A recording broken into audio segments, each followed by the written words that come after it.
c'est avec une certaine émotion que je me retrouve dans cette salle parce que, sachez-le, il y a exactement 30 ans, quasiment jour pour jour, où nous organisions ici, dans cette salle, un colloque qui s'appelait « Territoire et société insulaire ».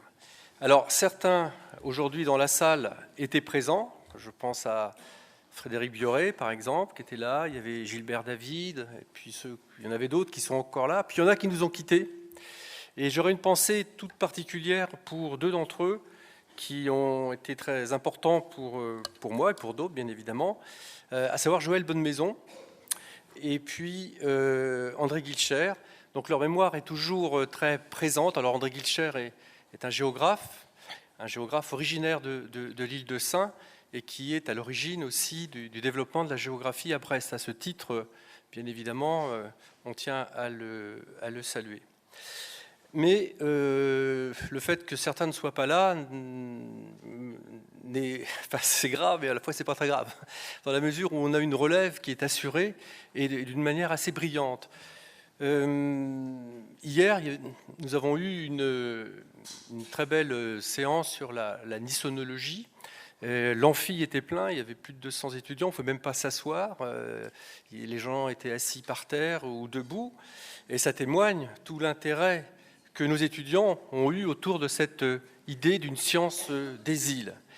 Autre point qui a été aussi souligné hier, par exemple, lors de la séance de soutenance des masters expertise et gestion de l'environnement littoral de l'IEM, eh bien, il y avait 45, plus de 45 de masters, et sur ce nombre-là, il y avait une quinzaine qui étaient liés aux îles.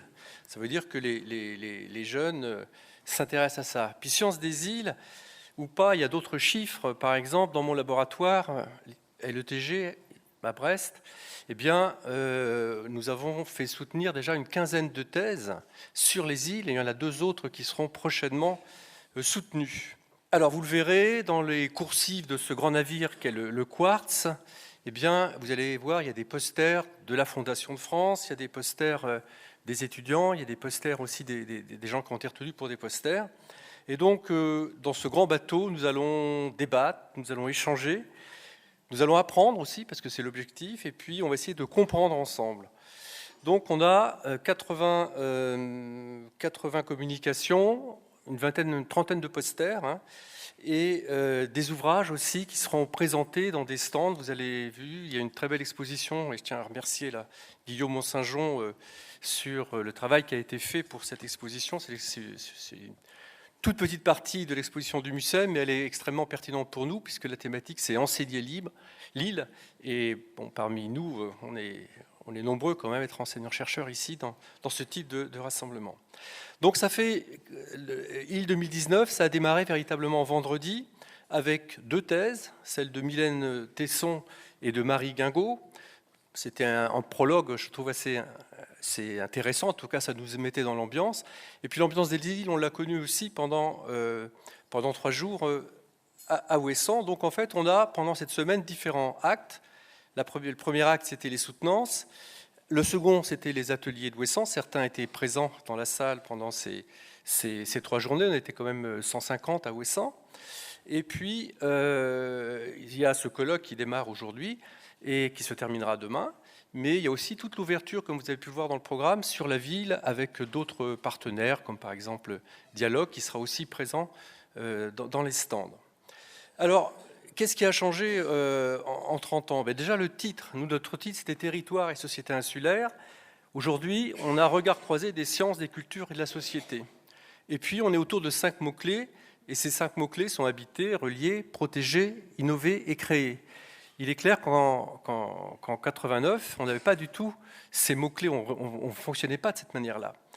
Donc du coup, les attendus sont aussi différents. Par exemple, pour le territoire et société insulaire, on avait publié des actes dans la revue Norrois et aussi un ouvrage, hein, qui d'ailleurs, qu'on va mettre en ligne.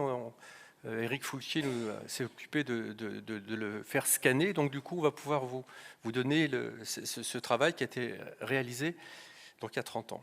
Si on faisait un constat en 89, bien en 2019, on va au-delà du constat. Ce qu'on cherche, c'est faire des échanges entre des acteurs de terrain. Il y a ici dans la salle des gens qui habitent sur les îles, il y a des scientifiques, il y a des étudiants qui sont très présents, très associés, et je tiens à les remercier vivement à cette semaine.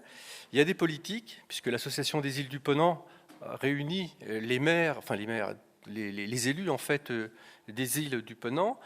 Il y a des artistes, il y a des citoyens, et au-delà des communications qui sont présentées, on souhaite faire des propositions pour l'avenir des îles et un manifeste pour les îles de demain.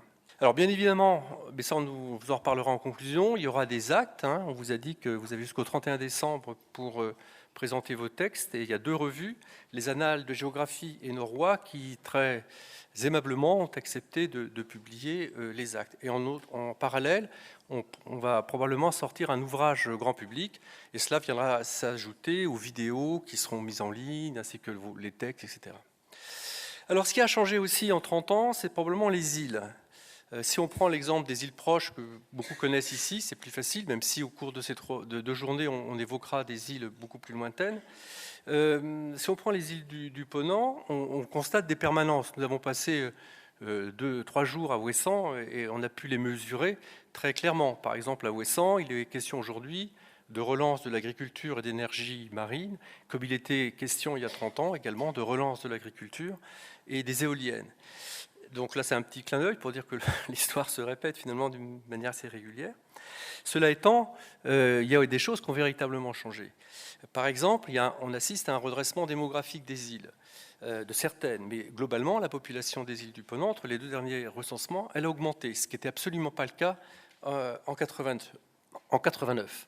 On a aussi, on s'en est rendu compte, notamment dans le cadre du programme IDEIL financé par la Fondation de France et mené par mon laboratoire, que de nouvelles personnes venaient s'installer, de néo-entrepreneurs, et ce sont de nouveaux choix de vie qui conduisent à ouvrir des perspectives qui n'étaient absolument pas envisageables à l'époque. À l'époque, on parlait de dépopulation des îles, de déclin, c'était simplement le passé qui était la référence. Aujourd'hui, la référence, elle n'est plus forcément vers le passé, elle est peut-être vers l'avenir. Yves-Marie Paulet a dit hier, dans cette belle séance sur la nissonologie, les îles ont à parler au continent en pensant à l'avenir. Je crois que c'est une belle formule et je ne pense pas que on aurait pu dire ça il y a 30 ans. Donc je pense qu'effectivement, aujourd'hui, les îles sont dans un certain domaine des territoires qui ouvrent les yeux sur le monde de demain. Et je vais prendre un exemple, et j'en terminerai là.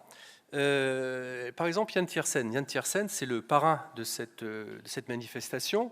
Il nous a fait d'ailleurs le plaisir à Ouessant de nous faire un concert remarquable avec des musiciens des îles Féroé. Vous le retrouverez d'ailleurs samedi au Vauban. Allez prendre vos places parce qu'il ne reste pas beaucoup. Mais Yann Tiersen, je le remercie bien sûr d'avoir accepté. Et en quoi Yann Tiersen est assez emblématique? Eh bien, c'est quelqu'un qui, vous le savez, est un artiste maintenant de niveau international. Eh bien, il a fait un choix radical de vie. Il est venu s'installer à Ouessant. Il est venu s'installer à Ouessant avec sa femme, avec son jeune bébé, c'est plus un bébé, un petit garçon maintenant qui a 3 ans. Et puis il n'a plus aucune attache sur le continent, c'est-à-dire qu'il n'a pas d'appartement à Paris, il l'a vendu et il est en permanence sur l'île. Et là, il a acheté une ancienne boîte de nuit qu'il a fait restaurer, et c'est un lieu d'enregistrement pour des groupes qui viennent du monde entier, en fait, enregistrés à Ouessant. C'est très emblématique et ça montre un nouveau regard sur les îles, de nouvelles activités, même qu'on ne pouvait pas imaginer il y a 30 ans. Et puis, quand on discute avec lui, il y a eu un très bel article dans le Télégramme hier ou avant-hier, là, où il explique cela très bien. Mais il a fait un vrai choix de vie et il est très bien accepté par les Ouessantins. Et je trouve que c'est assez emblématique. Donc, on se félicite de l'avoir comme parrain et de nous soutenir dans cette entreprise. J'excuserai Yannick Lahens, qui est donc écrivaine haïtienne, qui n'a pas pu être des nôtres. Elle aurait dû faire la séance de conclusion sur la thématique « Partir ou rester », qui est une thématique très précisément qui s'adapte bien aux îles. Il pourrait peut-être ajouter le terme « revenir ». En tout cas, elle ne peut pas être ici pour des raisons de santé de son mari, mais elle nous a promis de revenir et on fera quelque chose avec elle prochainement. Je voudrais aussi remercier la Fondation de France, parce que ils vous en parleront, mais les îles importent beaucoup pour eux, et de nombreux projets sont financés autour des îles grâce à la Fondation. Et puis je voudrais aussi remercier l'Association des îles du Ponant, hein, le troisième partenaire de ce projet, qui fut, mais je ne sais pas si je l'avais déjà dit aux deux Denis, mais mon premier employeur, moi, c'était l'Association des îles du Ponant en 1978-79. Je travaillais à l'époque sur les associations à Belle-Île. Et très curieusement, c'était pas si curieux que cela, eh bien, il y a un programme qui est financé par la Fondation de France, ESS Îles, qui précisément s'intéresse aux associations des îles. Donc la boucle est quelque part un peu bouclée. Et je voudrais aussi, bien évidemment, saluer tous les partenaires. La liste est trop longue pour les citer, je vais en oublier, mais vous l'avez sur le dépliant en 3 pages, on les trouve sur la 6e page de couverture. Et donc, je les remercie. Mais je remercie tout particulièrement l'UBO, parce que c'est mon université, et sans elle, rien ne se serait fait. Donc, merci à tout le monde. Et puis, merci à vous tous qui êtes venus, pour certains d'îles lointaines. Je vois Micheline qui vient du Mexique, il y a Yanis qui vient de Grèce, on a de nombreux Haïtiens, je ne vais pas faire la liste, hein, mais vous avez aussi sur le dépliant toutes les îles qui sont représentées pendant cette semaine. C'est très important.